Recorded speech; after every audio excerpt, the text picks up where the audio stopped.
Ito talaga ang wawasak sa Tecno Pova 6 Pro.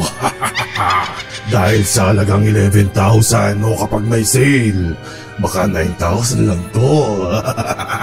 At malakas-lakas din ang chipset nito, di tulad ng Pova 6 Pro na mahina. Uwe! Dahil naka MediaTek Dimensity 8020 to, ang kaso lang, umiinit. Ito ang Tecno Camon 20S Pro 5G. Kaya samahan nyo ako sa video ito. Sa mga hindi pa nakakapag-subscribe, ano pang iniintay nyo? Kung ayaw nyong mamatay, mag-subscribe na kayo.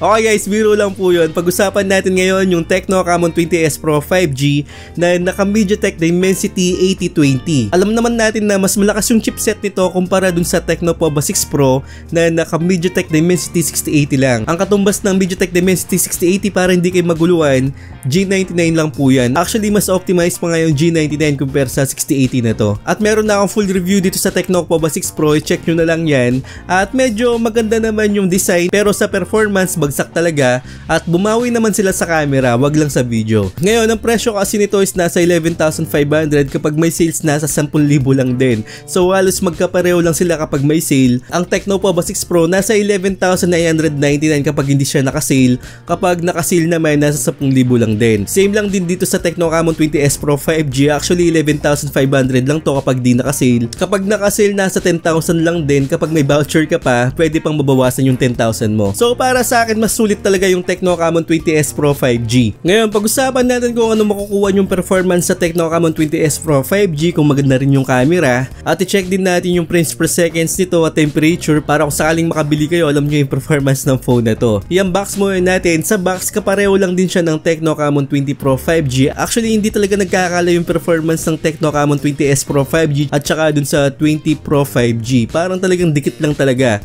Pareho yung materials, pareho lang din yung body. So dito sa loob ng box niya, meron tayong Type-C cable, isang earphones, mga documentation, SIM ejector pin, at 33 watts na charger lang. At meron din siya kasamang case. Actually, hindi siya jelly case, may pagka-hard case siya, parang ganun. At yan yung mga kasama niya sa box. Pag-usapan naman natin na guide yung performance ng Tecno Camon 20S Pro 5G.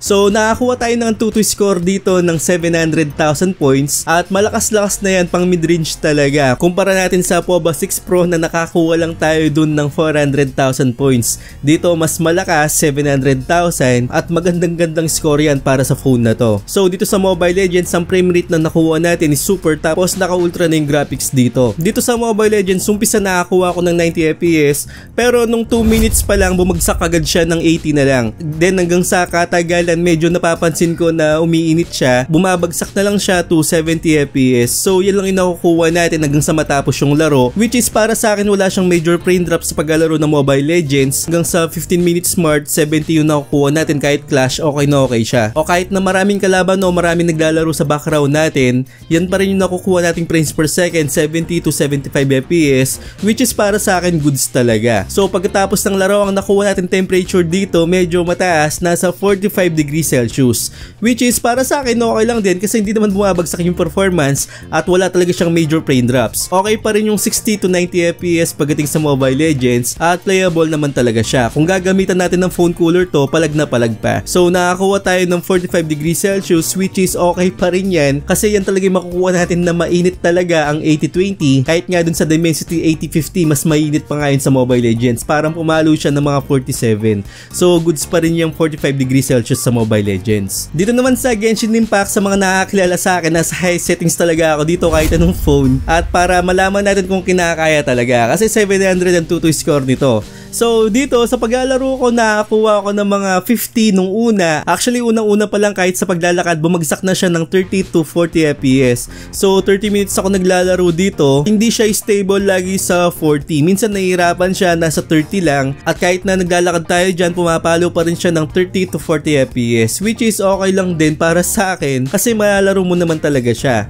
Yun nga lang, nung pagkatapos ng isang laro, ang nakuha kong temperature dito nasa 48 degrees degrees Celsius. Sobrang init talaga niyan. Pwede ka na magprito ng itlog mo. Parang ganun. So mainit po talaga to. Inasahan ko na to dun sa Tecno Camon 20 Pro 5G. Ganun din siya kainit, 47, 48, dito 48 talaga. So nakita nyo naman yung performance niya, saktong-sakto lang kahit nasa high settings tayo. Siguro ilagay natin sa medium settings para hindi siya maginit na ganito pero hindi tayo makakuha ng mataas na frames per seconds. So payo ko lang kapag gagamitin nyo to sa high settings o sa mga heavy graphics ng mga games, gumamit po tayo ng mga phone cooler. At maganda naman yung paglalaro ko sa Call of Duty Mobile, yung graphics natin dito nasa very high tapos yung frame rate is nasa max.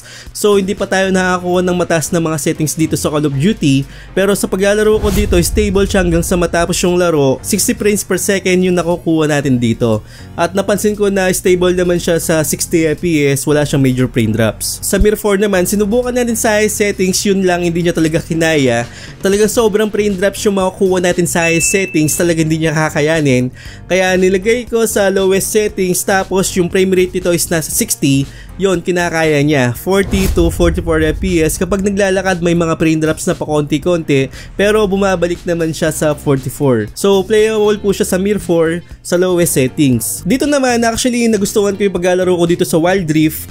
Nasa 120 tayo dito tapos yung graphics natin nilagay natin sa high. Una nakakuha ako ng mga 120, mga ganon, mga 90 to 100. Syempre automatic kapag mainit yung phone natin bumabagsak talaga po yung fps niya.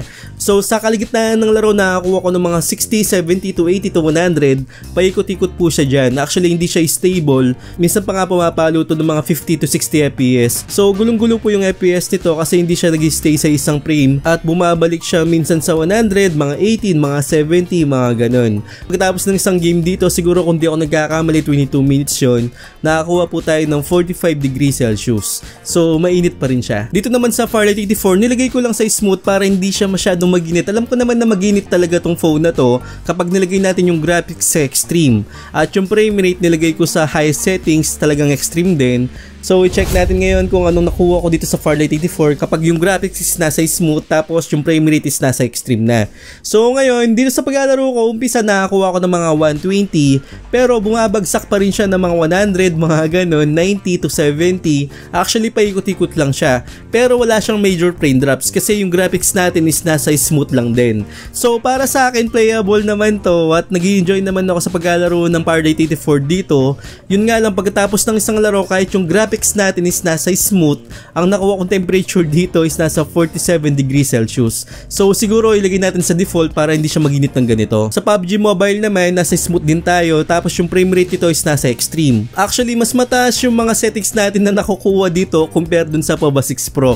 So sa mga settings pa lang panalo na to. So ngayon dito sa PUBG Mobile makakuha po tayo ng 60 frames per seconds. Stable po siya dyan kahit anong mga galawan dyan. Same lang din dun sa Call of Duty Mobile na 60 fps yung makukuha natin at playable po siya. So gagamitan lang natin lahat na ng phone cooler yan kahit anong mga games para hindi maginit tong phone na to. O kaya kung di pa kayo makabili ng mga phone cooler, okay lang na itapat natin sa electric fan. Kasi sa akin kapag nag-test po ako walang electric fan o wala tayong aircon dito. So yun yung payo ko sa inyo, gumamit tayo ng electric fan o phone cooler. Okay, yan yung performance niya. Medyo nadismaya lang ako dito sa Game Turbo dahil wala tayong mga additional settings dito, hindi siya updated dahil napapangitan na ako sa UI niya. So yan lang yung makukuha natin, parang wala tayong pagpipilian ng mga mode dyan, yung mga performance mode, wala pong ganun.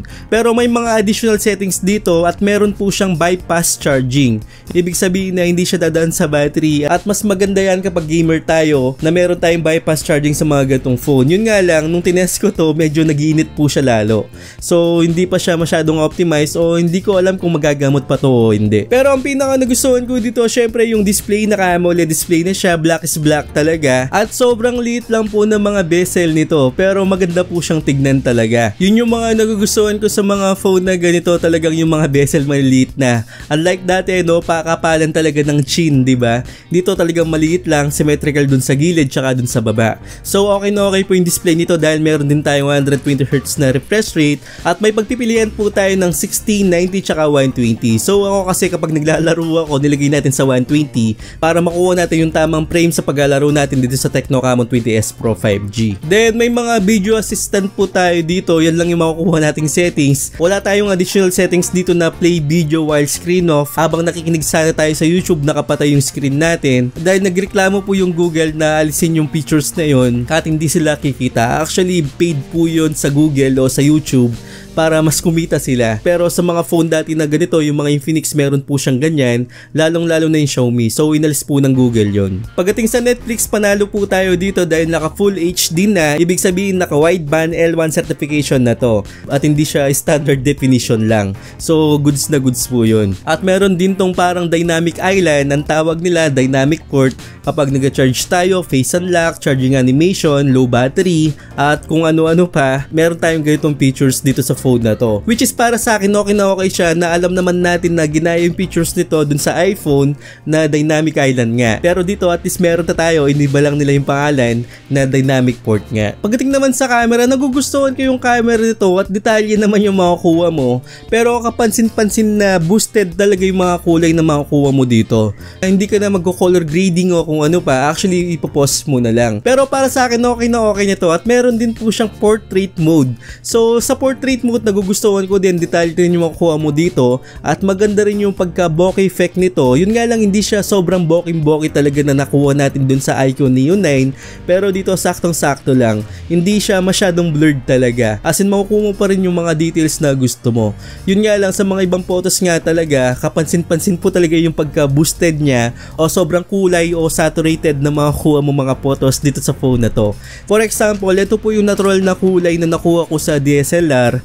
Ganyan po talaga makikita natin sa personal kung ano nakikita talaga ng mata mo. At ito naman po yung example dito sa Tecno Camon 20S Pro 5G. So kung makikita nyo, boosted po talaga yung color at hindi po siya natural. So ang magandang camera talaga kahit sa mga flagship, dapat neutral po yung kulay na makikita nyo at hindi po talaga dapat na boosted na ganito. Pero depende pa rin po sa inyo yan kung ano mga preference nyo.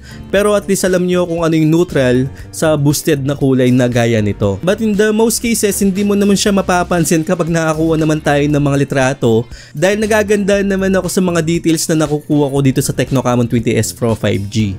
So okay na okay po yung camera nito. Pagdating naman sa video, meron tayong 4K at 30fps. Yun nga lang, magalaw po yung video nito. Pero kung ikukumpara ko dun sa Tecno Pova 6 Pro 5G, mas nagugustuhan ko nito at mas detalye po siya. Kasi meron lang tayong 2K at 30fps doon. Yun nga lang, dito sa Camon 20S Pro 5G, magalaw siya pero yung detalye nandun pa rin at nagugustuhan ko po yung kulay na nakukuha natin dito. At meron tong EIS o Electronic Image Stabilization. Yun nga lang, ibababa niya po sa 1080p at 30fps. At hindi na po siya masyadong malinaw talaga kumpara natin sa 4K at 60fps. Hindi na siya masyadong magalaw pero yung details nawawala na po siya at merong parang autofocus effect na nanggagaling dito sa gilid natin o dun sa taas na medyo masakit nga po sa mata. So para sa akin hindi siya maganda at masakit po talaga sa mata kapag ginamit natin yung EIS nito. At magalaw pa rin, talagang sasakit lang po yung mata nyo kapag gumamit tayo ng ganito.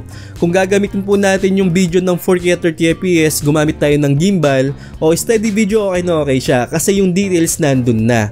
So panalo pa rin yung video nito sa 4K at 30fps kung steady video lang. Pero kapag naglalakad, medyo magalaw po talaga siya o magalaw po talaga. Okay, yun po yung makukuha natin na performance sa Tecno Camon 20S Pro 5G. Yung link ilalagay natin sa description kung saan ko siya nabili at highly recommended ko to. Compare natin sa Tecno Pova 6 Pro. At kung gusto nyo naman na China na phone, mas highly recommended ko sa inyo na kumuha po tayo ng iQOO Z8 kung hindi kayo nababahala sa warranty. Pero kung may warranty, okay na po tong phone na to. So sana nakatulong ako sa inyo at huwag nyo kalimutan mag-subscribe sa channel ko at hit yung bell icon para sa mga ganitong unboxing reviews, bagong kaalaman at katarantaduhan sa channel na to. So like, comment, tsaka subscribe lang. Once again, ako po si Paul.